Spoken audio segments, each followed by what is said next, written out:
ശ്രീ രാജേന്ദ്രൻ പന്തളം.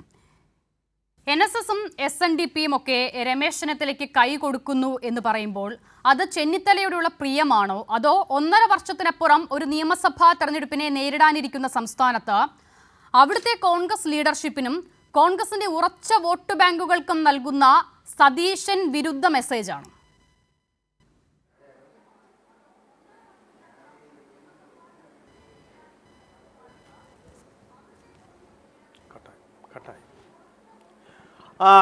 നമസ്കാരം.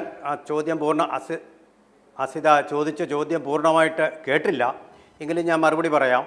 ഇപ്പോൾ കോൺഗ്രസിൻ്റെ ഒരു പാരമ്പര്യം തന്നെയുണ്ട്. അവരെ വിജയിക്കാൻ ഏറ്റവും അനുയോജ്യമായിട്ടുള്ള അവസരത്തിൽ തമ്മിലടിച്ച് അത് പാഴാക്കി കളയുക എന്നുള്ളൊരു പാരമ്പര്യമുണ്ട്. 2016 VS അച്യുതാനന്ദൻ പ്രതിപക്ഷ നേതാവായിരുന്നപ്പോൾ നമുക്കറിയാം, ഭരണപക്ഷവും പ്രതിപക്ഷവും തമ്മിലുള്ള വ്യത്യാസം കേവലം 2 MLAമാരുടേത് മാത്രമായിരുന്നു. 69-71 എന്നുള്ളതായിരുന്നു അന്നത്തെ സമവാക്യം. അന്ന് ഫലിതരൂപേണ VS അച്യുതാനന്ദൻ പറഞ്ഞ സുപ്രസിദ്ധമായൊരു വാക്യമുണ്ട്: ഏതെങ്കിലും ഒരു ഭരണകക്ഷി MLA മൂത്രമൊഴിക്കാൻ വേണ്ടി പോയി കഴിഞ്ഞാൽ താഴെ വീഴുന്ന ഒരു ഭരണകൂടമാണ് ഇത് എന്ന് നമുക്കെല്ലാം ഓർമ്മയുള്ളത്. ഒരു പക്ഷേ അന്ന് വിജയസാധ്യത ഏറെയുള്ള ഒരു കാലഘട്ടമായിരുന്നു കോൺഗ്രസിനെ സംബന്ധിച്ച്. അന്ന് പക്ഷേ ഉമ്മൻചാണ്ടിയാണോ മുഖ്യമന്ത്രി അതോ രമേശ് ചെന്നിത്തലയാണോ എന്നുള്ള ഒരു മത്സരമോ അല്ലെങ്കിൽ വികല്പമോ സംശയമോ ഒക്കെ ഉണ്ടായതിൻ്റെ പേരിൽ വൻതോതിൽ UDFന് കിട്ടേണ്ട വോട്ടുകൾ ചോർന്നു പോവുകയും അത് അവർക്ക് വൻ ഭൂരിപക്ഷം കിട്ടുന്നതിൽ നിന്ന് നേരിയൊരു ഭൂരിപക്ഷത്തിലേക്ക് അവരെ കൊണ്ടെത്തിക്കുകയും ചെയ്തു. എന്നതുപോലെ ഇപ്പോൾ 3ാം തവണയാവുമ്പോൾ അതിന് ശക്തമായിട്ടുള്ള ഒരു ഭരണപക്ഷ വികാരം തീർച്ചയായിട്ടും സാധാരണഗതിയിൽ ഉണ്ടാവാറുണ്ട്. അത് മുതലെടുക്കാൻ വേണ്ടിയുള്ള ശ്രമങ്ങളാണ് സാധാരണ പ്രതിപക്ഷം നടത്തുക. പക്ഷേ കോൺഗ്രസിൽ ഇത് നേരെ വിപരീതമായിട്ടാണ്. അതായത് ആരാവും മുഖ്യമന്ത്രി ഉള്ളതിലാണ് അവരുടെ ഊന്നൽ വരുന്നത്.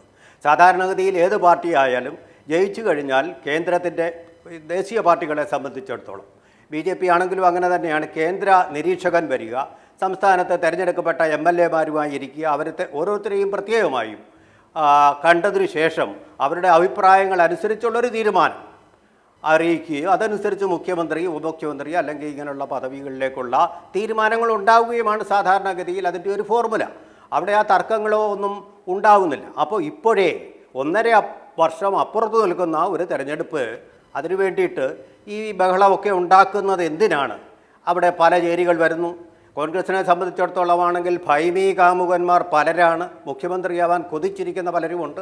അധികാരമോഹം എന്ന് പറയുന്ന ജീർണത കോൺഗ്രസിന് ഇല്ല എന്ന് തീരെ പറയാനാവില്ല. K. സുധാകരൻ തന്നെയുണ്ട്, KC വേണുഗോപാലുണ്ട്, അതുപോലെ രമേശ് ചെന്നിത്തലയുണ്ട്. കഴിഞ്ഞ ഉപതെരഞ്ഞെടുപ്പുകളിൽ സമർത്ഥമായിട്ട് വിജയം കൊയ്ത നമ്മുടെ പ്രതിപക്ഷ നേതാവ് VD സതീശനുണ്ട്. അങ്ങനെ ഒരു പരമ്പര തന്നെ മുഖ്യമന്ത്രി പദം മോഹിച്ചുകൊണ്ട്, തീർച്ചയായിട്ടും പാർലമെൻ്ററി വ്യാമോഹത്തിന് അതീതമായൊരു പാർട്ടിയല്ല. അങ്ങനെ ഒരു നിലയാണിപ്പോൾ നിൽക്കുന്നത്. ഇതിപ്പോൾ NSS നേതൃത്വം കഴിഞ്ഞ 17 വർഷമായിട്ടുള്ള അതിൻ്റെ വൈരം, രമേശ് ചെന്നിത്തലയോടെയുള്ള ആ വൈരം മറന്നിട്ട് അദ്ദേഹത്തിനെ പ്രഭാഷകനായിട്ട് ക്ഷണിച്ചതോടുകൂടി ഞാൻ വളരെ ഡയറക്റ്റായി അങ്ങോട്ട് ചോദിക്കാൻ ശ്രമിച്ചത്, അപ്പോൾ ഇങ്ങനെയുള്ള ഒരു സാഹചര്യം കോൺഗ്രസിനെ സംബന്ധിച്ചിടത്തോളം നിലനിൽക്കുന്നുണ്ട്, ശരിയാണ്. പക്ഷെ നോക്കൂ, ഇവിടെ ഇപ്പോൾ NSS ആയാലും അതിനുശേഷം SNDP അല്പം കൂടി വളരെ വ്യക്തമായി പറയുന്നുണ്ട്, അത് സതീശൻ വിരുദ്ധ വികാരമാണ്. ഇപ്പോൾ ഇവിടെ AK ഷാനിബ് ചർച്ചയിലുണ്ട്. AK ഷാനിബ് ഉൾപ്പെടെ കോൺഗ്രസിൽ നിന്നും കലഹിച്ചു പുറത്തുപോയ ഒരു കൂട്ടം നേതാക്കൾ പറഞ്ഞത് എന്തോ അതുതന്നെ. അതിനൊക്കെ പുറത്തു നിൽക്കുന്ന ആളുകളും പറയുമ്പോൾ സതീശനെതിരെ ഒരു വികാരമുണ്ട് എന്നും അവിടെ തിരുത്തലുകൾ ആവശ്യമുണ്ട് എന്നും, അപ്പോൾ അങ്ങനെ വരുമ്പോൾ ചെന്നിത്തലയാണ് യോഗ്യനെന്നും അങ്ങനെ ഒരു നറേഷൻ അതിന് വരികയാണെങ്കിൽ സതീശൻ എന്തൊക്കെയോ സ്വയം തിരുത്താനുണ്ട് എന്നുള്ളത് തന്നെയാണ് അതിൻ്റെ അർത്ഥം. പക്ഷേ VD സതീശൻ അതിനെ അങ്ങനെയാണോ കാണുന്നത്? അല്ല, VD സതീശനാണ് ഒരു പക്ഷേ കുറച്ചുകൂടി ഇടതുപക്ഷത്തേക്ക് നിൽക്കുന്ന നേതാവ്. കാരണം സമുദായ നേതാക്കളുടെ തിണ്ണ നിരങ്ങാൻ ഞാനില്ല എന്ന് ധൈര്യമായിട്ട് പറഞ്ഞ ഒരു നേതാവ്. പക്ഷേ പ്രായോഗികമായി കോൺഗ്രസിനെ സംബന്ധിച്ചിടത്തോളം ഈ സമുദായ നേതാക്കളുടെ പിന്തുണയില്ലാതെ, സഭകളുടെ പിന്തുണയില്ലാതെ ഇവിടെ ജയിക്കാനേ പറ്റുകയില്ല. അതാണ് അന്തരീക്ഷം. അവരുടെ സൗഹാർദ്ദത്തിൽ നയപരമായിട്ട് പോകുന്ന നേതാവ് രമേശ് ചെന്നിത്തലയാണ്. അതുകൊണ്ട് തന്നെയാണ് പെരുന്നയിലെ NSS നേതൃത്വം അദ്ദേഹത്തെ നേരത്തെ തന്നെ 2016 തന്നെ അദ്ദേഹം മുഖ്യമന്ത്രിയാകണമെന്ന് സുകുമാരൻ നായർ അഭിലഷിച്ചത്. ഇപ്പോഴും അവരത് തന്നെയാണ് അഭിലഷിക്കുന്നത്. മറുവശത്ത് ഇപ്പോൾ പ്രബലമായ കേരളത്തിലെ ഏറ്റവും ഭൂരിപക്ഷ സമുദായമായിട്ടുള്ള ഈഴവ സമുദായത്തിൻ്റെ പിന്തുണ കൂടി മുഴുവനെന്നല്ല ഞാൻ പറയുന്നത്, ഭാഗികമായിട്ടെങ്കിലും വെള്ളാപ്പള്ളി നടേശൻ്റെ വാക്കുകളിലൂടെ, അതായത് സംസാരിക്കാൻ നല്ലവനായിട്ടുള്ള ആൾ രമേശ് ചെന്നിത്തലയാണ്. ഇതിൻ്റെ പ്രധാന കാരണമെന്ന് പറഞ്ഞാൽ വി.ഡി. സതീശൻ പണ്ട് ഈ സമുദായ നേതാക്കന്മാരെയൊക്കെ ഇകഴ്ത്തി കാട്ടിക്കൊണ്ടും ഒരു വളരെ ശക്തമായിട്ടുള്ള ഒരു വിപ്ലവാത്മകമായിട്ടുള്ള പ്രസ്താവന നടത്തി.